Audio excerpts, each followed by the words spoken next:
Okay, uh, let us begin. Let's continue on with question 6 of the trial exam paper for chemistry.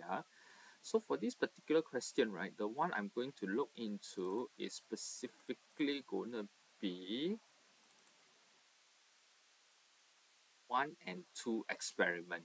Okay, for the first one. Why? Because of the concentration of CO is constant in this first place. Okay, so therefore, because the concentration of CO in this first place, so when the initial rate changes, it can only be changes due to the change in the concentration of NO. Okay, so now let us observe for NO from here to here, then here to here. What's the changes? If you analyze this closely, right, the changes here, right, will be times 2. Here will be 4. Because of that, right, the order of reaction with respect to NO is second order. Please do take note how I write it, where concentration of CO remains constant, the NO multiplied by 2. Initial rate increases by a factor of 4. Therefore, the order of reaction with respect to NO is second order. That's how you get your first mark. Okay, that is how you get your first mark. Now, the harder question is what will be for the concentration of CO. Okay, what will it be for the not concentration, order of reaction with respect to CO. Okay, now do take note, there is no point where the concentration of NO is constant, so it's a bit harder to find. Therefore, for this second part, when we want to find the concentration of CO, what we do is we focus on experiment 2 and 3. You can use experiment 1 and 3 also can. Okay, so now this one is a little bit confusing because we need to take a look at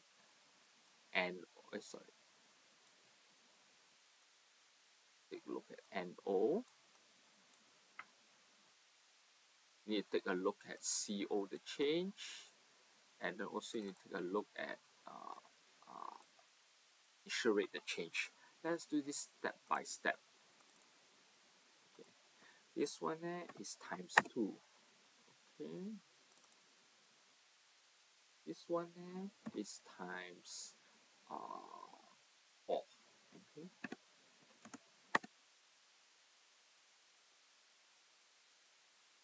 And this one right here, it is times 16. Okay. Okay. So now the way I want you to visualize it is like this.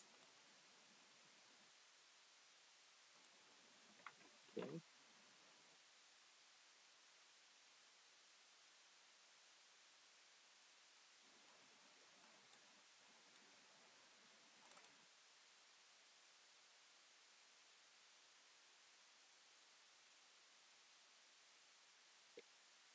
Now, where is order of reaction lies at?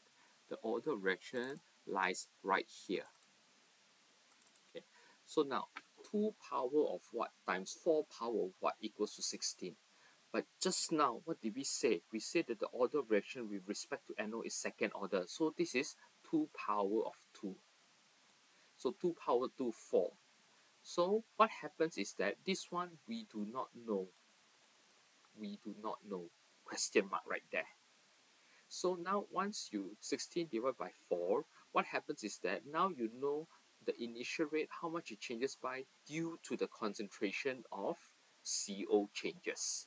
So you're going to realize that when 16 divided by 4, you're going to get 4 question mark equals to 4. Therefore, question mark equals to 1.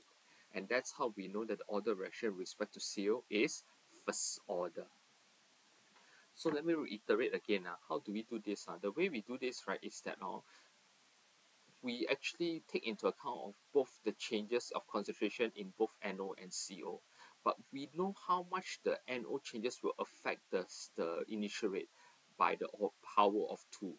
We do not know for the CO how much it will affect. So therefore what we did is 16 divided by 4, 4. question mark equals to 1. That's how we know it is a first order of reaction with respect to CO.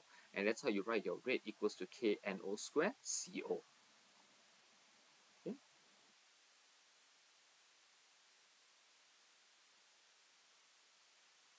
Okay. Now you can take whichever experiment you want to calculate this one out. So I take the first experiment, and you must, oh sorry, you cannot take any other experiment. You must take the first experiment only because they say this from experiment 1. Only because they say from experiment 1. So you only can take the data from experiment 1. You cannot use any other data. Okay. So this one easily calculate out. Okay. Now, but the next question is, how do you calculate out the units? Now, you agree with me now, K equals to rate NO squared over NO. So therefore, it equals to K, concentration of K equals to, now what is rate? Rate is moles dm negative 3 s minus 1. Okay, over here is moles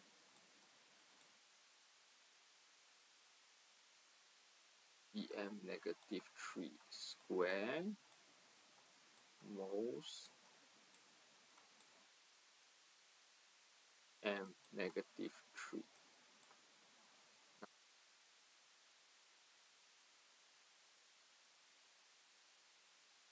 What's left remaining? Mole negative 2 dm 6 s minus 1. And that's how you get your answer. That's how you get your answer.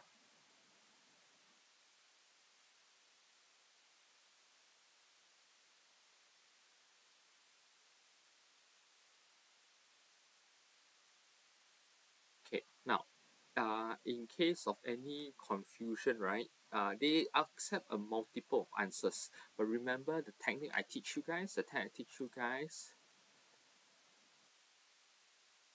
when unsure, just combine the reactants to form the intermediate. Okay. Okay. So now, we just can combine reactants to form the intermediate. So the finding intermediate is not the hard part. But how do you know that? You need to start with 2NO2, because of the key question lies in this.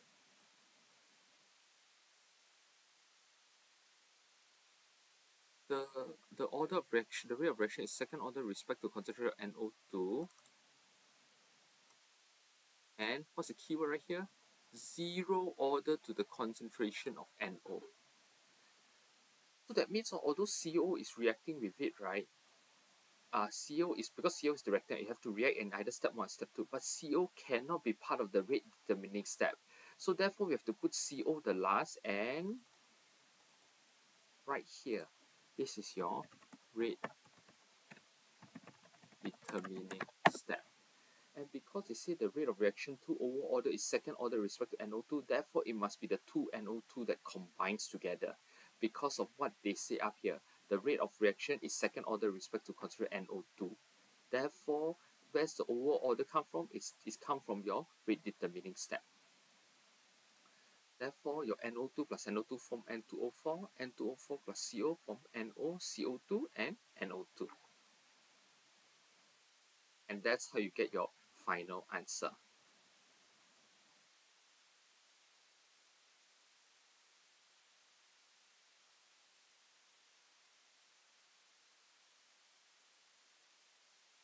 Okay. Now, for this particular reaction, right,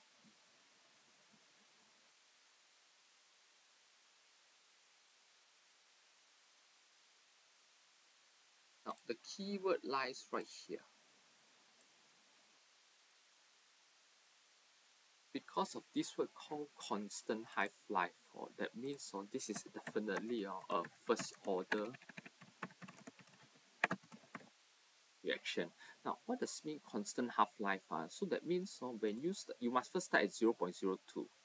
So I have a constant half-life of 2.00 seconds, so that means the time taken for the mass or the concentration to drop by half needs to be 2 seconds. So from 0.02 all the way drop to 0.001 must be exactly 2 seconds. That's why there's one right here. Okay, after 0.01, what will this be and what will this be? Okay, this one will be 0.0050. This one will be 0.0025. Sorry.